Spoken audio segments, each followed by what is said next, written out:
সোনালী মাছের দাপটে নষ্ট হচ্ছে আম। অজান্তেই ডিম লার্ভা খেয়ে ফেলছেন অনেকেই। ফুড ফ্লাই বা সোনালী মাছের আক্রমণে ব্যাপক ক্ষতির মুখে পড়েছে আম। অনেকেই অজান্তে পাকা আমের সঙ্গে খেয়ে ফেলছেন এই মাছের ডিম ও লার্ভা। রসাল আম কেটে খাওয়ার সময় অনেকের ক্ষেত্রেই এগুলি চোখে পড়ে না। আমের মরশুমে পূর্বস্থলী সহ গোটা দক্ষিণবঙ্গ জুড়ে দাপিয়ে বেড়াচ্ছে এই সোনালী মাছই। বিশেষজ্ঞদের মতে এখনো পর্যন্ত এই মাছকে সম্পূর্ণভাবে নির্মূল করার কার্যকর উপায় বের হয়নি।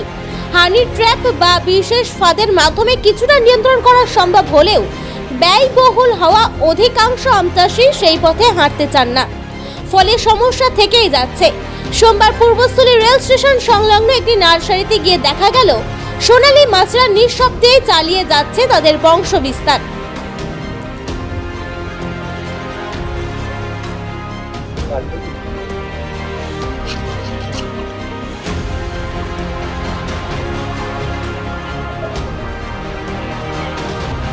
ফুড ফ্লাই যেগুলো পিছনে আলমাচ্ছ ও আলমারি ও ডিম পেড়ে দিচ্ছে, শুরু করে দিচ্ছে আর কি। হ্যাঁ ডিম পেড়ে দিয়ে ওইটা আমাদের ই করছে। এই আমটা কি এখনো পাকার সময় হয়নি?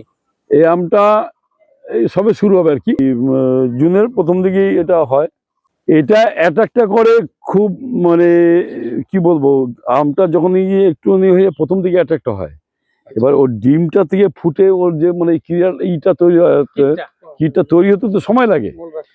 এবার যত আমটা যত লেট হবে ততদিন ওটা তৈরি হয়ে যায়। যেমন হিমসাগর টিমসাগরগুলো তো আগে বেরিয়ে যায়, বা তার আগে গোলাপ খাস, ওইগুলো তো বোঝা যায় না। হ্যাঁ, বিভিন্ন রকম এগুলো কিছু বোঝা যায় না, কিন্তু এইগুলো তো মোটামুটি জুন মাসের প্রথম দিকে, এই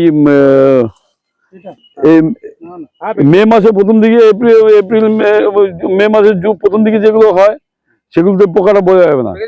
কিন্তু ওই মে মাসের এই 15 তারিখ বা 20 তারিখের পর থেকে যা হবে তাতে পোকা বোঝা যাবে, যা হবে তখন ওটা পরিপূর্ণ হয়ে ও মানে ডিমটা পরিপূর্ণ হয়ে ও মানে তৈরি হয়। এবার পোকা হয়ে কে বুঝবে? এইগুলো তো খায়, দেখে শুনে এগুলো খাবে না, কিন্তু অনেক আমে পোকা ছিল। এরকম তো তোমার এটা কাটো পোকা না, এটা পোকা নেই। আমি বলছি পোকা আছে সাইডে। হ্যাঁ কাটুক।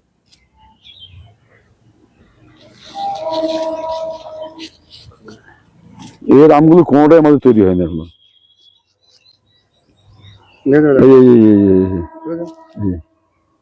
এই পোকা,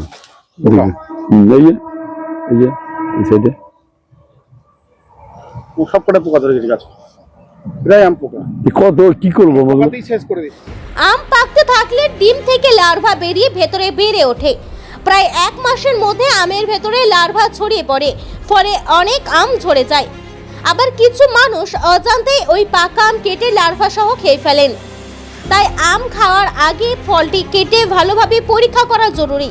বিশেষ করে পচা দাগ, নরম অংশ বা অস্বাভাবিক ছিদ্র দেখা গেলে সতর্ক হওয়া উচিত।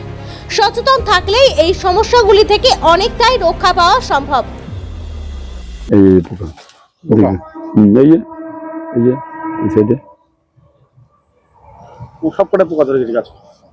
এটাই আম পোকা। কত কি করবো, শেষ করে দিচ্ছে। পোকাতেই সবচেয়ে এটা অভিশাপ।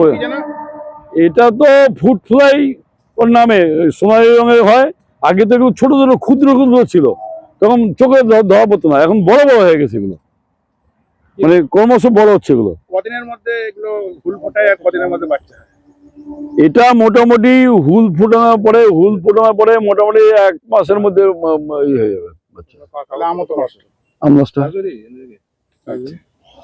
এটাকে পুরোপুরি ধ্বংস করার কোনো উপায় নেই। এই মাছি জানি না এরপরে কোথাও যদি আবিষ্কার হতে পারে।